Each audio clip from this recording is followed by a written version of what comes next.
Selamat pagi semuanya. Perkenalkan kami dari kelompok 2 akan mempresentasikan hasil diskusi kami mengenai koperasi dalam persaingan pasar pure monopoli.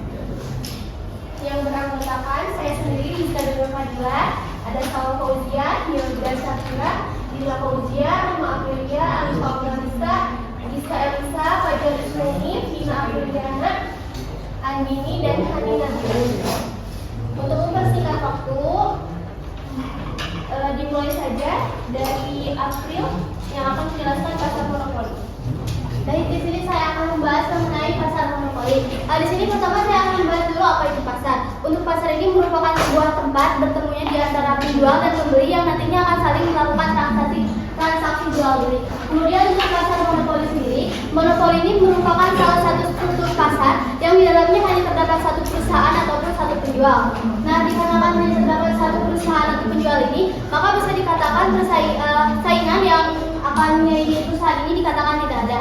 Kemudian dalam pasar monopoli ini ada sebuah kasus yang disebut monopoli murni. Di mana monopoli murni ini dikarenakan tadi hanya terdapat satu perusahaan, maka akan sangat sulit untuk mencari pengganti yang siap bagi produk ataupun perusahaan tersebut. Mungkin untuk materi pasar monopoli dicukupkan sekian. Selanjutnya saya serahkan kepada rekan saya.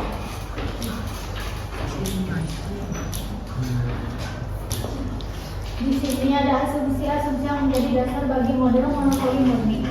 Yang ke-1, di pasar hanya ada satu penjual produk tertentu. Asumsi ini menyatakan bahwa hanya ada satu perusahaan atau penjual yang menguasai pasar produk tertentu. Artinya, tidak ada pesaing lain yang dapat memasuki pasar dan bersaing dengan penjual tunggal. Yang kedua, produk yang dijual tidak ada barang substitusinya. Asumsi ini menyatakan bahwa produk yang dijual oleh penjual tunggal tidak memiliki barang substitusi yang dekat atau sama persis. Artinya, konsumen tidak memiliki alternatif lain untuk membeli produk yang serupa dengan harga yang lebih rendah.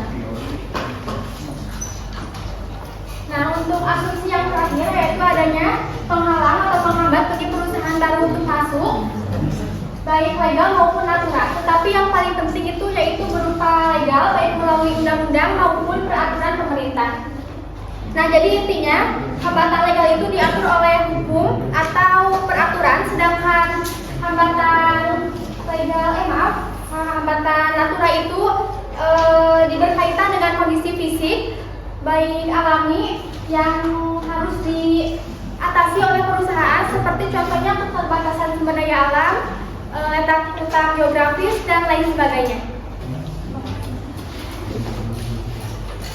Baik, di sini saya akan menjelaskan tentang faktor pembatas.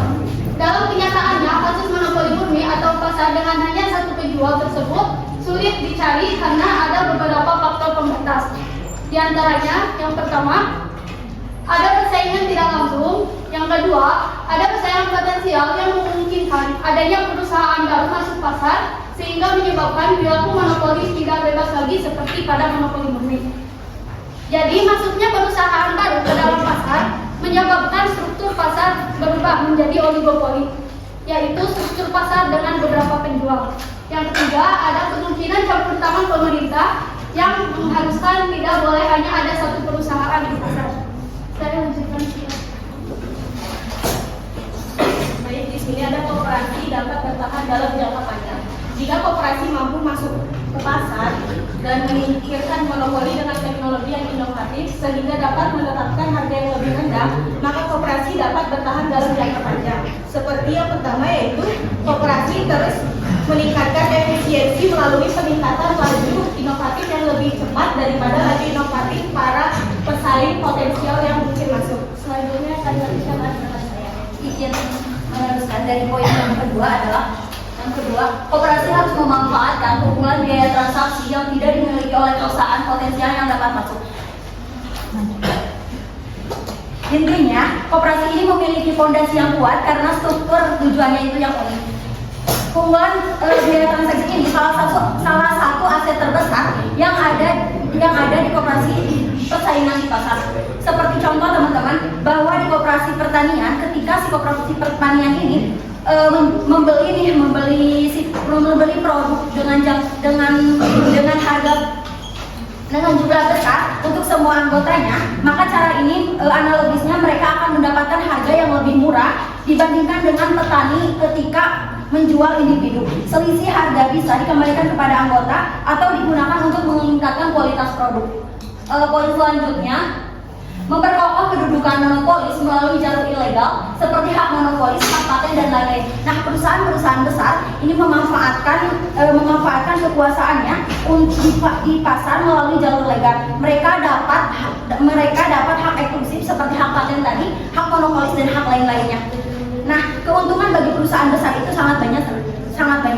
Yang pertama itu persaingannya akan berkurang dan harga akan naik. Tetapi kepada kita para konsumen akan merugikannya karena harga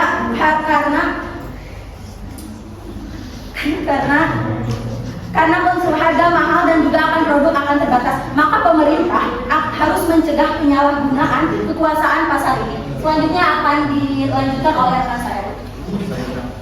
Baik, selanjutnya di poin keempat, meningkatkan loyalitas anggota, terutama kemauan dalam membiayai kerugian yang mungkin timbul akibat munculnya pesaing baru yang dapat masuk. Misalnya, melalui keterlibatan anggota dalam mengambil keputusan. Yang kelima, mampu mempertahankan output tertentu yang dapat dijual baik kepada anggota maupun non-anggota. Misalnya, koperasi menjual beras kepada anggota maupun non-anggota untuk menjaga keuntungan dan mencegah kerugian. Baik, selanjutnya dilanjutkan oleh rekan saya. Pesaing potensial dari koperasi.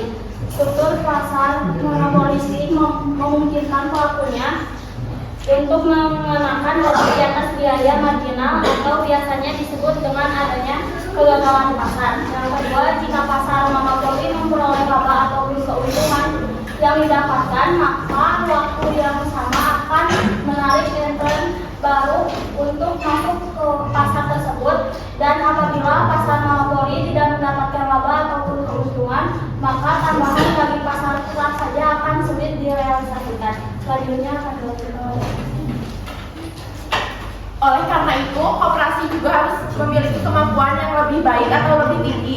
Lalu, koperasi harus mampu meredukasi kos transaksi di bawah perusahaan yang sudah dijamin keunggulannya. Dan yang terakhir, koperasi harus mampu merealisasikan keunggulan lain yang tidak terdapat dalam organisasi lainnya.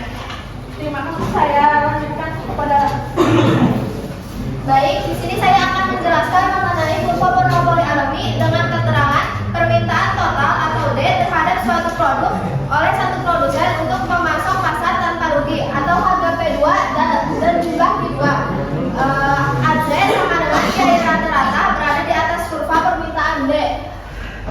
Maka dapat disimpulkan bahwa perusahaan dapat menjual pada saat biaya rata-rata minimal. Padahal karakteristik kurva biaya yang relevan adalah skala ekonomi atau kurva biaya yang menurun sampai titik minimum. Dalam kondisi ini, perusahaan tidak dapat berproduksi. Sekian dari saya kembali kepada pendapat. Itu dia materi dari kelompok kami mengenai koperasi dalam persaingan pasar pure monopoli. Untuk presentasi hari ini kami cukupkan sekian. Mohon maaf bila ada kesalahan. Wassalamualaikum warahmatullahi wabarakatuh. Waalaikumsalam warahmatullahi wabarakatuh.